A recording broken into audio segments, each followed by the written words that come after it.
오늘 말씀 고린도전서 15장 55절로 56절입니다. 사망아 너의 승리가 어디 있느냐? 사망아 내가 쏘는 것이 어디 있느냐? 사망이 쏘는 것은 죄요 죄의 권능은 율법이라. 네. 오늘 말씀은 죽음의 권세와 그 극복, 그리고 예수 그리스도를 통한 승리를 나누려 합니다. 사망이 쏘는 것은 죄이며 죄의 권능은 율법이 있다고 하여 죽음의 근원이 죄와 율법에 있음을 밝히고 있습니다. 그러나 인간의 죽음이 곧 끝이 아니라 오히려 예수 그리스도의 부활로 인해 죽음이 더 이상 승리하지 못한다. 그렇게 말하는 것입니다. 요즘 같은 그 겨울철에 특히 부고 소식이 많이 전해집니다. 저도 저희 아버지 장인어른을 추운 겨울에 보내드렸어요. 이런 시기에 보내드렸어요. 참 사랑하는 가족을 떠나 보낸다는 것은 인간에게는 가장 슬픈 일이라 하겠습니다. 더 슬픈 게 뭐가 있겠어요? 사랑하며 같이 추억을 나눴던 사람과 이별한다는 것 너무나 큰 아픔입니다. 저도 가끔 임종을 앞둔 어르신들을 위해 기도와 말씀을 전할 때가 있는데 제가 전하게 되는 말씀은 슬픔에 잠겨 있는 그 가족들을 위한 말씀이라 여겨집니다. 계시록 말씀에는 신자인 우리가 가게 될 하늘나라는 모든 눈물을 그 눈에서 닦아주시니 다시는 사망이 없고 애통하는 것이나 곡하는 것이나 아픈 것이 다시 있지 아니하다 이렇게 합니다. 그곳은 다시 밤도 없고 더 이상 아픔도 슬픔도 없는 곳. 그렇다면 보내드리지 않을 이유가 없지 않겠습니까? 너무나 괴롭고 아픔 가운데 있는 우리 부모님. 마지막까지 붙들고 놓지를 못하는 것이 당연하겠지만 함께 했던 소중한 시간들을 추억으로 간직하고 육신의 아픔으로 고통 가운데 있는 사랑하는 부모님을 더 이상 아픔이 없는 곳으로 우리는 믿음으로 보내드릴 수 있게 되기를 바라게 됩니다. 요즘 또 연명 치료를 하지 않겠다고 서명하는 분들이 많습니다. 본인 내가 이렇게 되면 연명 치료하지 마라. 우리 자식들에게 말하게 되고 다짐을 받게 되기도 해요. 제 경험상 자녀들도 준비를 해놔야지 갑작스러운 상황에 결단을 내리기 어려울 때가 있는 것이에요.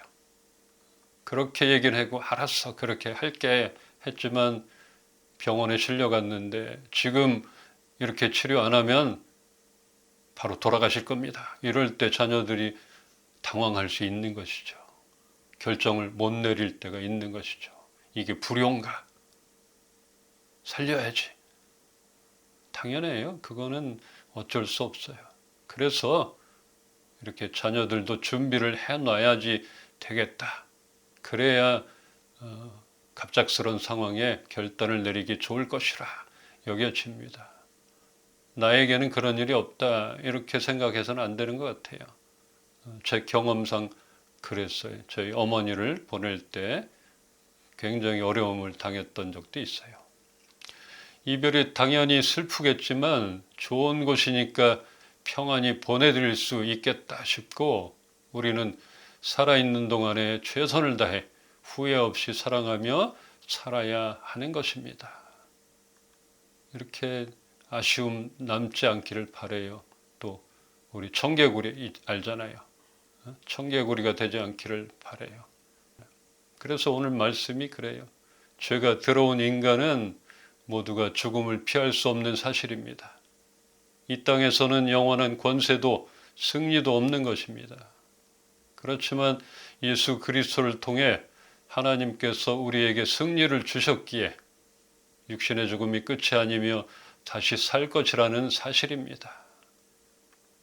그러므로 신앙인은 죽음 앞에서도 희망을 가질 수 있기에 죽음에 대한 두려움을 넘어서 부활과 영생의 소망을 가질 수 있는 것입니다.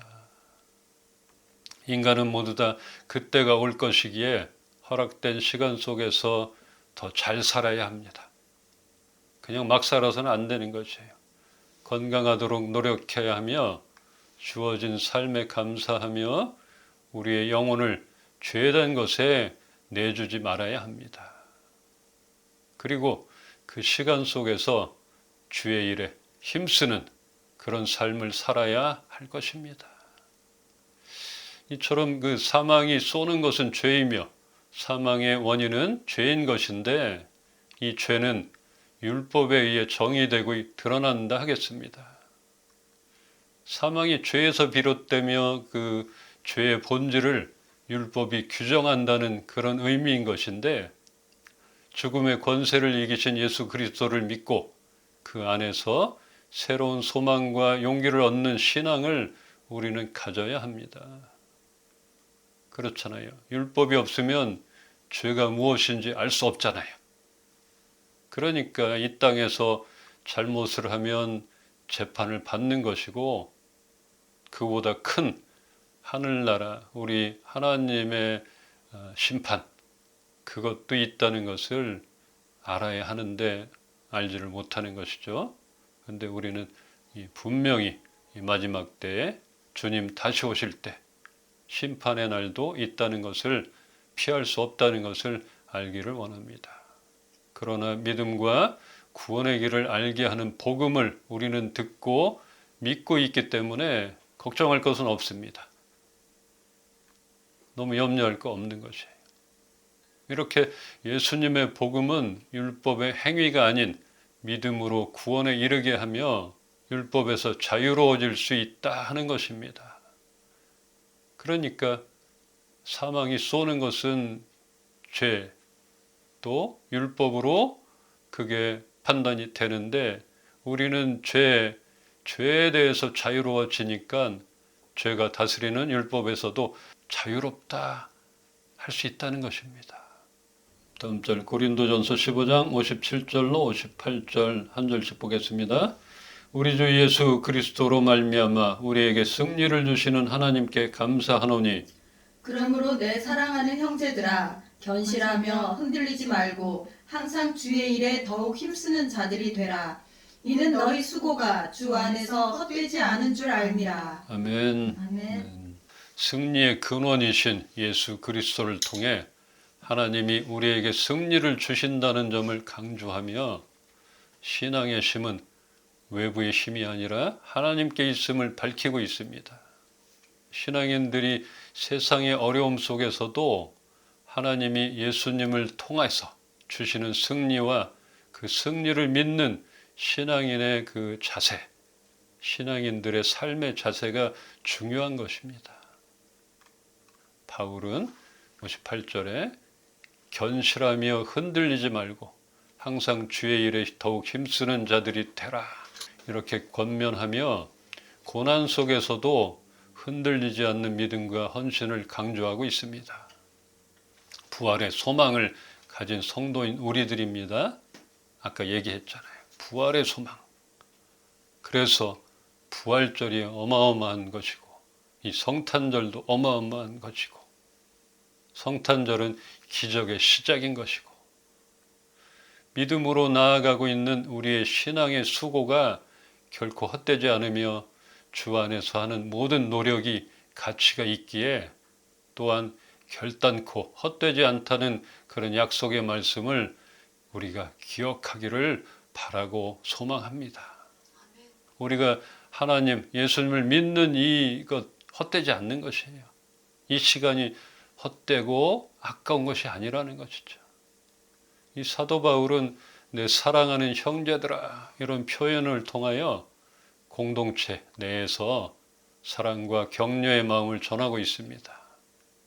어려움 속에서도 예수님을 따라가고 있는 우리 사랑하는 이은빛 형제 자매님들에게 저도 예수 그리스도의 사랑과 격려를 전합니다. 우리 모두가 그렇게 전할 수 있는 것이에요. 여러분들 더욱더 견실합시다. 또 부활의 소망을 놓지 맙시다. 이 어려움과 힘든 상황이지만 우리가 예수님을 따라가고 이렇게 예배하는 삶 헛된 것이 아니에요. 그러니까 힘을 냅시다. 또 마지막 때 주님 다시 오실 때 분명히 심판의 날이 있다는 것, 이것을 잊지 말고 사랑하며 섬기며 더욱 열심히 살아갑시다. 이렇게 격려를 전합니다. 부활 신앙을 가진 우리는 세상 속에서 흔들리지 않고 주님의 일에 더욱 힘쓰는 삶을 살아갈 수 있는 것입니다. 너의 수고가 주 안에서 헛되지 않을 줄 알미라. 수고의 의미는 단순히 일의 결과가 아니라 우리 믿음의 여정 자체가 하나님께 의미가 있는 것입니다. 예수님께서 이 땅에 오심은 죄가 더 이상 우리를 다스리지 못하게 하기 위함이며, 그리고 이 땅에서 어떻게 살아야 하는지를 가르쳐 주셨던 것입니다. 또 얼마 남지 않은 올해 우리가 어떻게 살아야 할까 다시 한번 생각하는 시간이 되길 원합니다. 더 이상 죄에 속한 우리가 아니기에 우리 신분에 걸맞게 얼마 남지 않은 올 한 해를 영원한 삶을 주신 우리 예수님과 함께 기쁨으로 살아가기를 주님의 이름으로 축원합니다. 아멘.